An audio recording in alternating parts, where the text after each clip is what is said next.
This is episode 46 of the Women in Depth podcast. The information found in this podcast is not a substitute for help from a licensed mental health professional.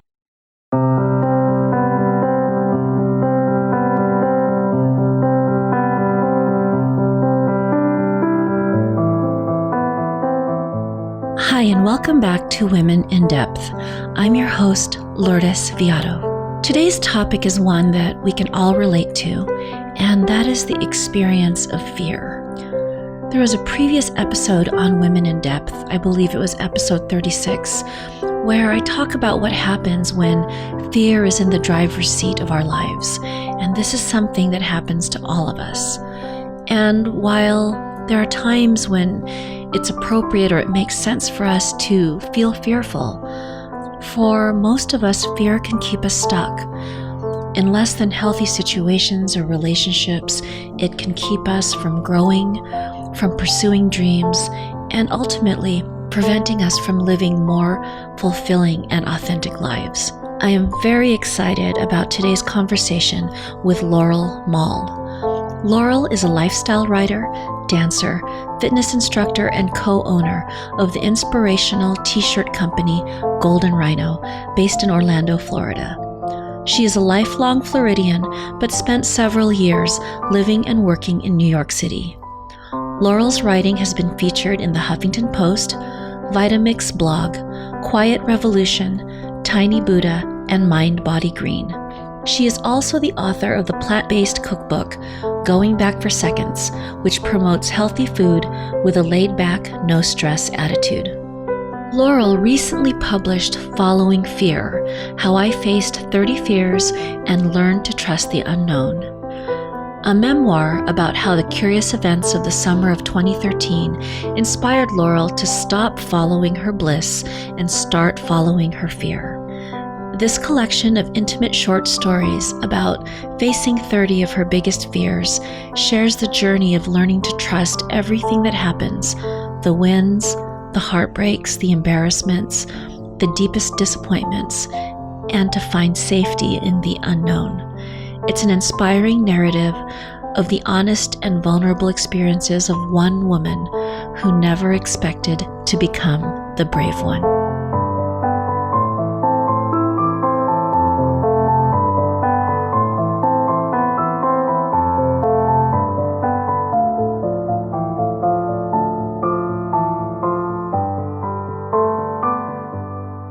Hi, Laurel, and welcome to the podcast.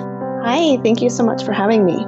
I'm really excited about our conversation because I feel like your story is in many ways like the human story, you know? I know that, our audience is mainly women, but I know that what you shared is something that is universal, It's this fear of the unknown, and almost our instinctual reaction is to move away from fear. So to start off, can you share what compelled you to start writing down these stories? I was wanting to write another book, so I wrote my cookbook first, and I was wanting to write another book, but I just didn't really know what yet. I didn't really have any direction. It was just kind of like, I'd like to write another one. And I went on a retreat with some other women. And while I was there, I was walking around outside, like in a backyard with one of the other girls. And I was just kind of talking about my frustrations about life and some of the things I was going through. And it just hit me like a ton of bricks. And I was like, I heard somebody earlier today say, follow your bliss, but I just think that doesn't actually make any sense. I was like, everyone just needs to follow your fear. And as soon as I said it, I got one of those like head to toe, full body chills. Yeah. And I didn't think about it ahead of time. It just like came flying out of my mouth. And as soon as I said it, I was like, oh my God. Yeah. I need to explore that more. So it happened pretty quickly after that. So for our listeners, what would you say your book is about? We'll go into more specifics, but, just what would they expect if they were to pick up your book? Yeah. It's a memoir, so it's my personal stories. There's 30 short stories of things I did that I was scared to do. And I very much on purpose sought out to go do those things. So I came up with the list first and then went out to go do those things to see what would happen. Even before I started doing the things, I had the inkling that it was going to lead to excitement and joy. So the book is my personal stories about what happened. And I'm hoping that when other people read it, they'll feel inspired to do more of the things they're scared to do as well. Because I think, just like you mentioned in the introduction, that, our natural reaction is to run in the other direction. And I want to help people look at fear the way I look at it now, which is like, that's interesting. I wonder why I'm scared, or I wonder what my intuition is trying to tell me. Yeah, I think it's amazing. Some of the experiences you wrote about, I was just like, oh my gosh, I could never do that. So I was really amazed and in awe of you. So really this book is about how your relationship with fear shifted and changed. Yes. So can you talk a little bit about what your relationship with fear was before these 30 adventures that you leaned into? Yeah, I was a very shy kid growing up. So I think, I was scared to speak out, to share my voice. And then that kind of natural nature that I had, that natural shy tendency, led to me allowing fear to have a lot of control in my life. And by control, I mean keeping me from doing things that I wanted to do or that I felt compelled to do. So my relationship with fear was that it was really keeping me from kind of blossoming into my full true self and my true voice. And then after the fact, after I kind of shifted my focus about it and did all these things that I share in the story, now it's like fear's a friend and it's a storyteller. And that doesn't mean that everything's easy, right? I think kind of people sometimes get confused and think like, oh, it's, maybe everything's going to be easy now, or that's what I'm trying to say. And I'm not trying to say that it's easy or comfortable. It's just that it's worth your while to start paying attention to it. I love how you mentioned that, fear was keeping you from being your true self. Mm-hmm. There was a quote that you mentioned in the book and by Pema Chodron, and it's fear is a natural reaction to moving closer to the truth. So it's almost as you become more authentic, you experience more fear. Yeah. Right? Yeah. I know. It's something that, we don't really talk about. We talk about, you need to be authentic and be true to yourself. And we don't mention you're going to be scared and terrified the entire time. Yeah. Right. Yeah. And in fact, like when you're feeling really terrified, you're probably getting closer to the real deal. Well, I love, you mentioned in your book, you described fear as clues, and I thought that was really a beautiful metaphor because, when I think of clues, I feel like clues are leading me to figuring out a mystery or, figuring out which way to go. Like I think of breadcrumbs, like on a path, and they kind of tell you which way to go. And so I love that you use that metaphor of, or you describe fears as clues. Right. And as we mentioned, when I also noted that you had mentioned, I think it was probably at the beginning of your book, it was one of the first stories. And you mentioned that, in this relationship, that was actually the kind of the catalyst for this, transformation for you, at least the ending of it was. Right. You mentioned that there were clues prior to the relationship ending and you were unwilling to see them. And I really love that you said that because I feel that that's something that so many women and men can relate to. There are signs, but you're just not able to see them. Right. So can you speak to that a little bit more about what was keeping you maybe from seeing those clues at the time, and then those clues became more clear after the relationship ended?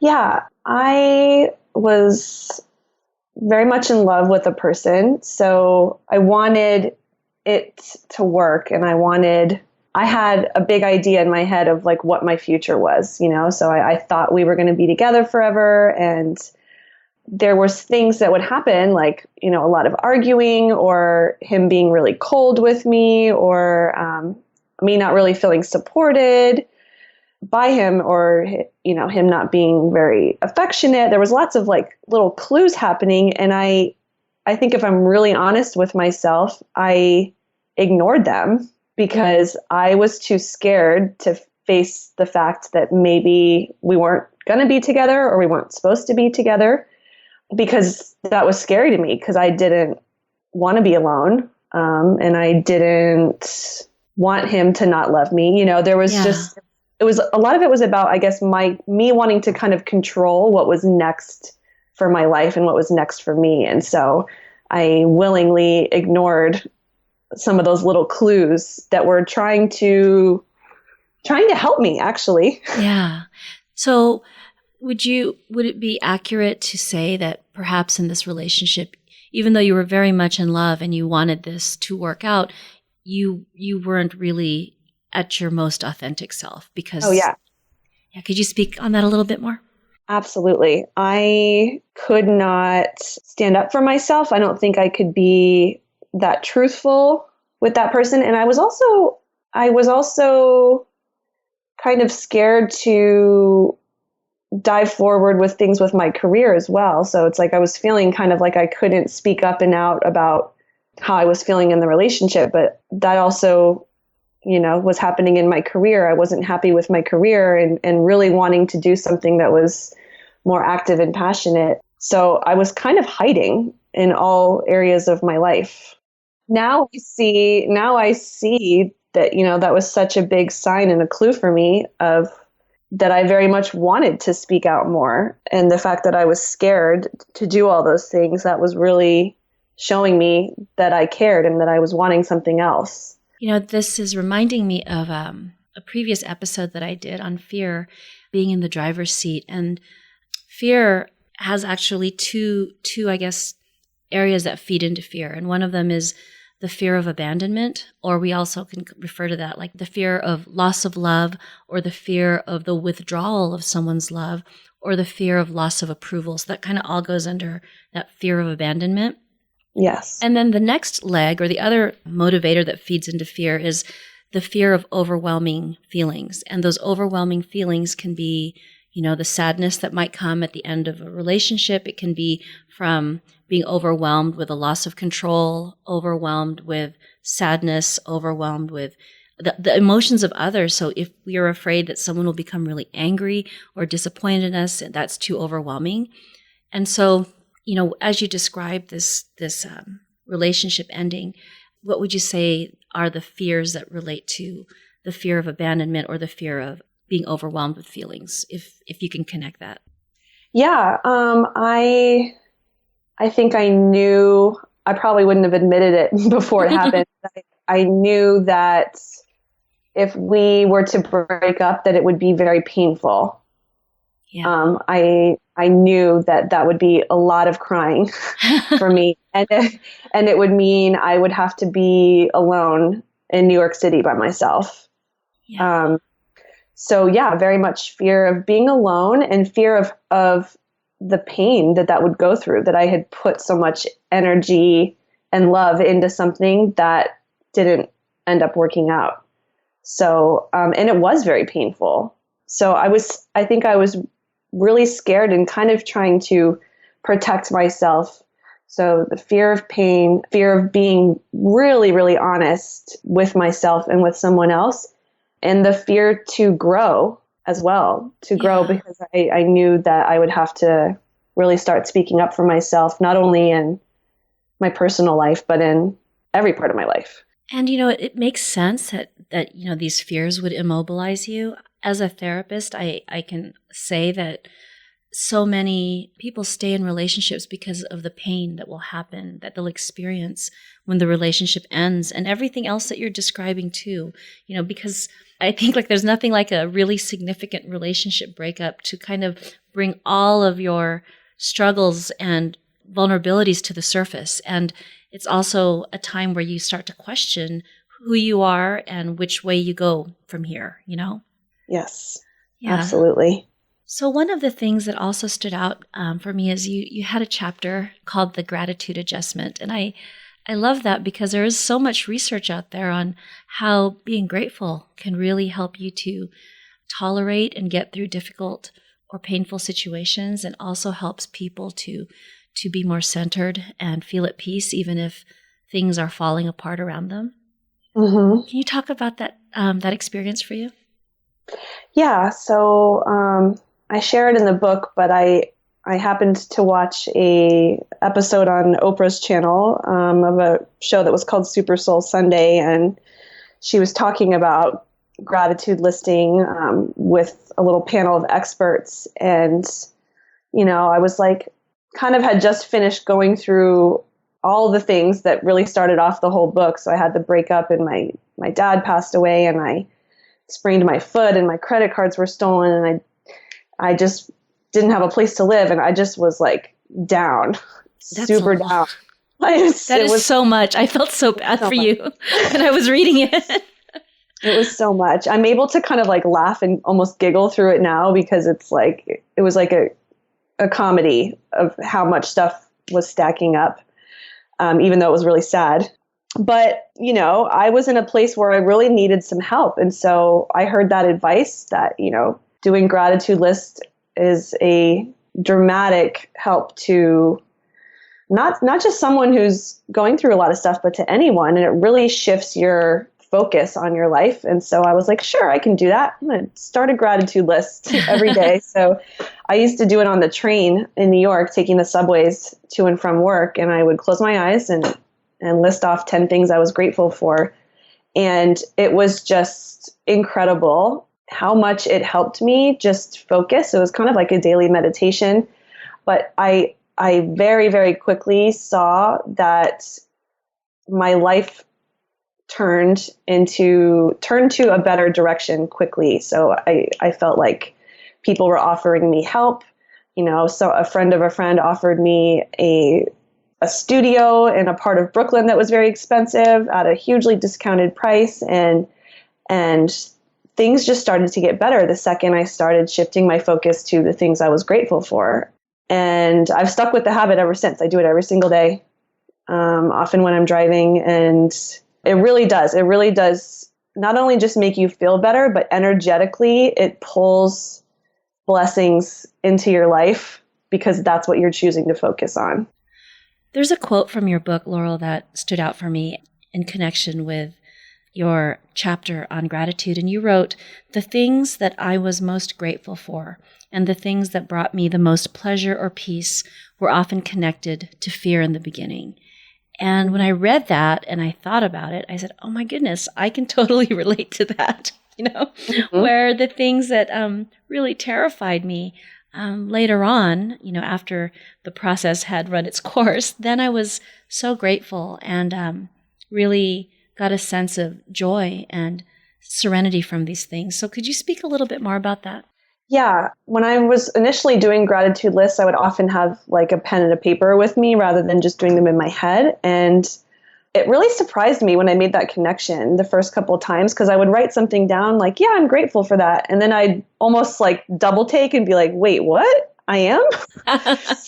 You mean I'm grateful that, this guy broke my heart? Or I'm actually grateful that I had to couch surf for 2 months because now I'm in this new neighborhood with all these new and exciting things. So by me like doing those gratitude lists on a regular basis, I was able to see that things that on the surface might have been a huge bummer, or even were at first, often led me to joy. So that really was the initial inspiration for following fear. Is I realized that, okay, maybe at the beginning something's terrifying or extremely uncomfortable to me, but oftentimes that is something that is trying to push me towards more happiness, living my purpose, more passion, everything. So I started to figure out that it was there for me to push me forward. So it's really helpful in looking at fear and seeing fear as almost like the initial step into getting closer to a place of joy or contentment. Yeah. And It's kind of a shocking, it's a shocking idea to me anyways, and I think it's just because as humans, we love comfort. Yeah. I love comfort and ease and peace, but we tend to pay more attention to things that are uncomfortable. So I think that that's why it's there, so that we'll pay attention to it and it'll push us towards where we need to go. I mean, that's how anything grows or gets better, right? You have to get uncomfortable and kind of shake it up. Yeah. In order to move forward. Well, if we're always comfortable, there's no incentive to change anything. Exactly. Right? Yeah. Exactly. There was a quote by Ram Dass, and it went something like, I'm probably just totally butchering it, but everything that is happening to you, all the struggles you are going through, are a vehicle for your transformation.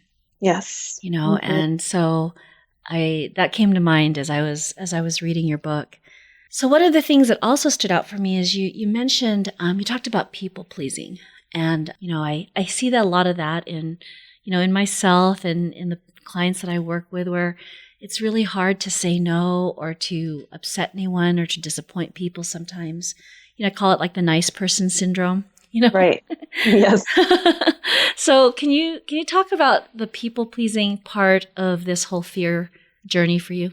Yeah. I think that also started really early with me. And I know especially women can very much relate to it. I know that men struggle with it too, but I think it's especially prevalent for women because we're kind of told that, like you've got to be nice and pleasing and smiling and agreeable.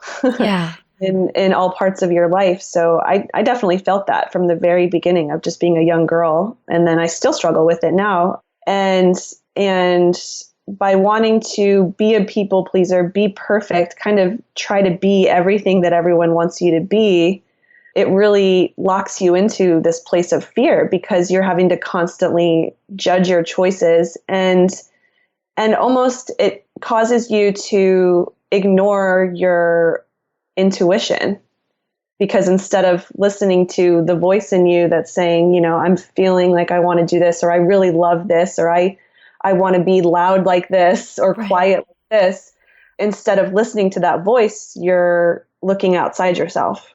And so it's and then you're constantly feeling scared whether that's meeting someone else's expectations. So instead of this internal aspect of yourself kind of being the barometer for whether or not you are living your life aligned with who you really are, it becomes based on how the world responds to you and if they're okay with you.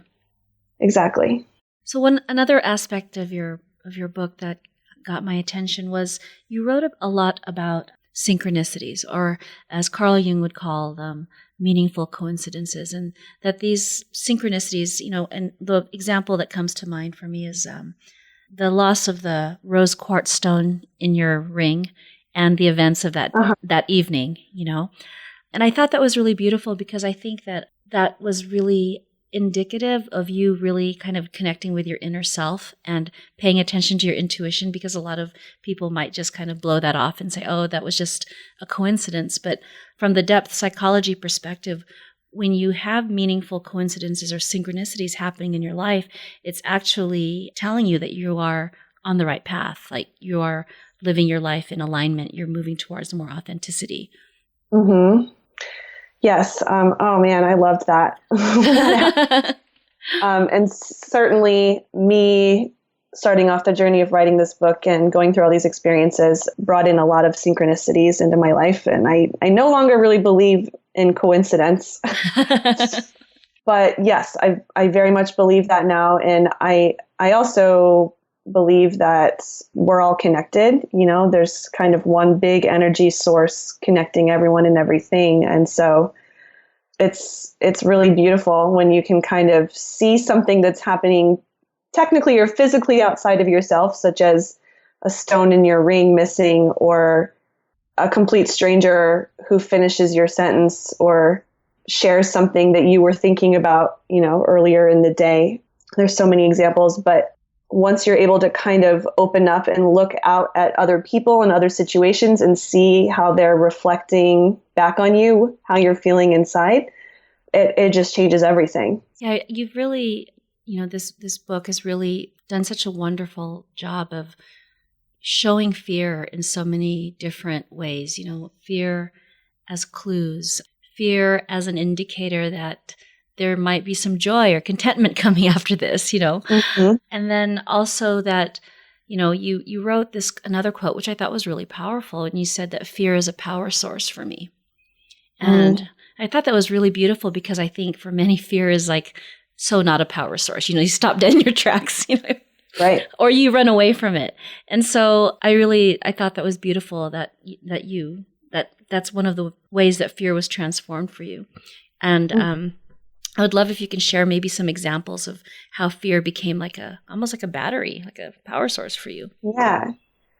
Yeah. And I think it's probably always been powerful. I didn't really recognize it. I wasn't aware of how powerful it was, and in a good way, because, you can look at it like, oh, it's draining me or it's keeping me from really doing things. But like, if something's that powerful that it's keeping you from living your life, like, that's power, that's yeah. crazy energy. And it's just looking at it, shifting your focus to say like, hey, I can embrace what this is teaching me right now.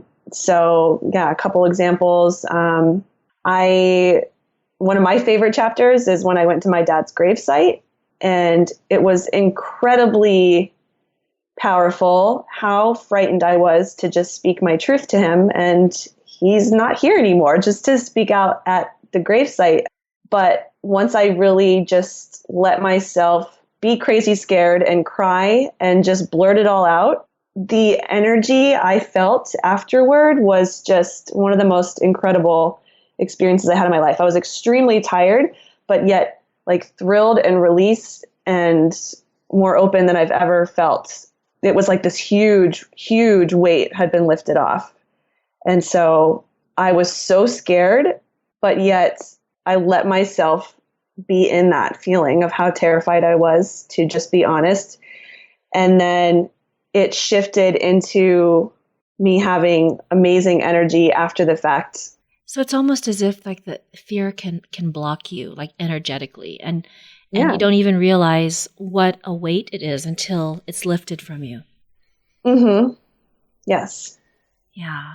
And, another aspect that I love about your experiences, is, you really spent time by yourself. You went on vacations by yourself. You spent time in solitude. You tried to unplug and be still. And really, again, I think if everyone is honest, they can relate to that there's this struggle to be alone, to be still, and to disconnect from the world. There's a fear. And there was another podcast episode, World Weary Woman, where Dr. Kara Barker spoke about this constant busyness and doing and activity is really just a way to kind of ward off or cope with feelings of anxiety, sadness, fear, anger. And so we're all going because we're afraid that the minute we become still, we're going to have to deal with all of that. And we want to avoid that pain. Yeah. Yeah. So could you share a little bit more about, your experiences around solitude and stillness? Yeah. I struggle with it so much because I'm a busybody. I mean, I will admit that to anyone. I like to fill up my day, and I'm a Leo. My sun sign is a Leo, so I'm just very fiery, and I want to do a lot of things and be a lot of places. So it's really hard for me to slow down, and that was fun with the book because there was, like you said, several journeys where I had to kind of really, really embrace my fear of slowness and stillness. And I think in almost every case that came from the fear to just really be honest with how I'm feeling, because busyness, it keeps your attention in a lot of other places and less on how you're feeling. So what's beautiful about it and what I've learned is that when you are able to be slow and still and quiet, you get little intuitive hits. And just like I was saying before, it can be incredibly uncomfortable. You could start crying, or you could start really remembering a painful experience from your past. By being slow, things start to come up and out of you. But what I've learned is that, yes, it's going to be uncomfortable, but like I said in the beginning of the interview, it's so worth it, and you feel so much better afterwards. So it's like just allowing yourself to feel sad, or to feel angry, or to feel whatever it is that comes up out of those still moments when you're quiet and just with yourself. It's hugely worth it. And you often feel better quickly if you just let yourself kind of get into that space, rather than drag out what could be days, months, years of you just avoiding something, right, that needs to be dealt with, which is actually more painful. Like, we're scared to feel the pain, but it's actually more painful to just draw it out for however long you want to avoid it. And, we put so much energy into fighting off these feelings and trying to keep them from reaching us, and I feel like, that's also why breakups are so hard, because not only is it, the ending of a relationship, but relationships take a lot of time and energy, so, so they're a really good way to not focus on yourself. And I have, I've had so many clients and current clients who are struggling with being alone with themselves after a relationship ends, and really struggling with that impulse to just jump into something else, because it's just difficult to be with themselves and their feelings. Yes. Yep. I think that's a universal struggle. Yeah. And one of the other quotes that you included in the book, which I really thought was pretty profound, was by Stephen Pressfield. The more important a call or action is to our soul's evolution, the more resistance we will feel towards pursuing it. Oh, yeah. Yeah. And I just thought, wow, that is so powerful. It explains why, for many of us, there's something we want or we're drawn to, and we come up with so many reasons to not move towards it, Yes. Right. And the more important it is to you, the more powerful. Yeah. Here. Yeah. And also, one of the things I'll have to say I've noticed, in my life, in the lives of people I know and my clients, it's almost like the more painful and the more difficult an experience, the more gifts it will have for you after it has run its course, after you've worked through it, Oh, yeah. So it's almost like, I know this is really awful and you're really suffering, but this is in direct proportion to where you could be with joy and serenity and self-acceptance and love, down the road. Yeah. Yeah. And all it takes, in my experience, is really one time of you just surrendering and letting yourself, just get completely enveloped by that fear or that pain. And once you experience how amazing it can be, once you just let yourself feel it and be it or do it, whatever it is, that the next time it gets just a tiny bit easier to jump into that discomfort again. Yeah. So again, it's not that it gets easier the next time or more comfortable and that you're going to stop being scared of things. It's just like, it's easier to kind of like jump into the pool to make that decision. And then, you start to be like, oh, cool, I'm scared. That means something awesome is about to happen. Or I'm going to feel a lot better after this. Or I'll have at least learned something more about myself, or I'll grow, or I'll be stronger. Yeah. I really love, what you said earlier at the beginning of our conversation, follow your fear. It's not about following your bliss. Yeah. Yeah. So many people say that, or like there's so many books, so many books or like Instagram quotes out there that are like, crush your fear. I'm like, be fearless. Get rid of your fear. Like, fear's the enemy. And I'm like, no. Yeah. No. It's so good. It's really, it's about getting into a relationship with your fear and turning towards it. Mm-hmm. There was another podcast interview I did with Dr. Anders Beyer, and we were talking about the shadow of technology. And he was talking about, the disconnect that people can have from nature or the natural world. And he said that, you can't be in relationship with something if you're not connected to it. So if you're not connected to nature or the earth, it's easy to not be in relationship with it. So it's almost like with fear, the more you try to squash it, the more you try to run from it, to conquer it, you're going to be very disconnected from it. And really what it's about is realizing that this fear is a part of who you are. It's a part of the self-acceptance and the self-love. And instead of looking at this part of ourselves and wishing it wasn't there or finding it inconvenient or being ashamed, it's really about turning towards the fearful part that we have and kind of embracing it and allowing it to be, even though you're not completely comfortable and it's still very difficult. Yeah. Oh, I love the way you said that. So true. And it's about having willingness to look at it like it's very much part of you. It's not separate from you. Yeah. It's like your greater intelligence and everything's greater intelligence.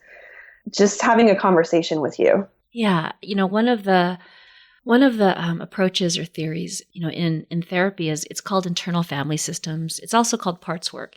And what it basically is that you have all these different parts of yourself. So like fear is a part and, like rage. And if you imagine that all your parts are passengers on a bus and the rules are you can't kill anyone or kick anyone off the bus. But you like, for example, rage doesn't need to be driving all the time because when rage drives, you have a certain type of experience. You might wreck your vehicle, you might crash. And so save rage for maybe when someone is attacking you or your child.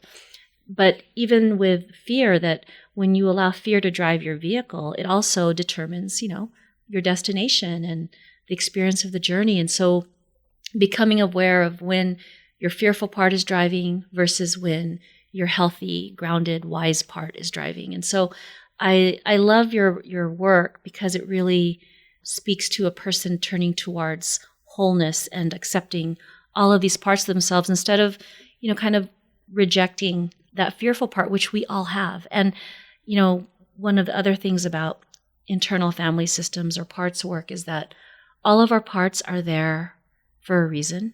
And fear is usually there because it wants to protect you. Right. And you spoke about that earlier, that fear was protecting you from pain and protecting you from having to figure things out of what your life was going to look like. And so I think when we look at these parts of ourselves as, they're not here to make our lives difficult, they're here to protect us, we can begin to shift the way we view them and how we relate to these parts. Yeah, it's like a welcome friend. Yeah. You're like, yeah, I remember you. Yeah, and it's almost like with love. Like I see what you were trying to do, trying to protect me, but yeah. It's not actually helping. Right. And that's, what you're saying is exactly it. It's, letting the fearful part of thank you for being here to protect me. And you're working so hard to do this, but I want you to know I can handle it. And that's that part of you that's speaking from that wise, grounded self. I don't need you to protect me right now. Everything's okay. So you can step away from the wheel and let me drive. Right. Yeah. So Laurel, if we have listeners who are kind of wondering, okay, so I am kind of open to this whole new way of maybe living with fear, where would you recommend they start, or how would you suggest someone who's, maybe this is resonating with them? What would you say they should begin with? Make a list like I did. Okay. Make a list. You don't have to do 30. And it took me a while to make my list, but maybe, you sit down today with a notebook and you write down 5 or 10 things that you're scared of. It can be an experience. It can be a truth to tell someone. It can be anything. And then if the idea of doing this is just awful and scary, which is actually really funny, just do it. Even if all you're going to do is just be surprised or curious by what comes out on paper. You don't even have to agree to face them right away. But I I think you probably will look at the list and be kind of surprised at how it connects to your joy and your passions. So just start with the list and see where that takes you. And then, if you're feeling kind of braved or intrigued by this whole idea, maybe make it a goal to work on one a month for the rest of the year. And Laurel, what would you say has been the greatest gift of this journey with fear for you? I am much more accepting of myself and my flaws and insecurities than I've ever been in my whole life. And it's 100% because of going on this journey. And I think it's because it was able to teach me to love myself through my pain and also really show me that I had some talent in areas of my life that I wasn't allowing to come out and play before. So yeah, the biggest reward has just been helping me love myself more and feel more proud of myself, and like I'm being more truthful with my own thoughts and feelings and who I want to be and who I know myself to be. That's a pretty big gift. Those are huge. Yeah. You're describing. Yeah. I could feel tears in my eyes just thinking about it. So that's how I know it's Laurel, big. Yeah. What's the best way for listeners to get in touch with you or to learn more about your work? Well, I have a website. It's laurelmoll.com. And I'm also on Instagram with the same name, and Facebook. And so I'm always happy to connect with people online, social media, and to check out my book. Right now it's ebook only. So it's on Amazon and Barnes & Noble and iBookstore. It's only $5 to download the audiobook. So I wanted it to be that way so that pretty much anyone could get it. And print copies are coming later this year. Laurel, thank you so much for coming onto the podcast today, for sharing your incredible experiences with our listeners, because I really feel, like I said at the beginning, that this is every human being's journey. And I think that's one of the ways we're all connected, is our experience and our relationship with fear. So thank you so much for, putting your experience out there for the world to read about and to be inspired. Yes. Thank you so much for reading it and for mirroring back so many of the learnings to me. It's really been a pleasure. All right. Take care. Thank you.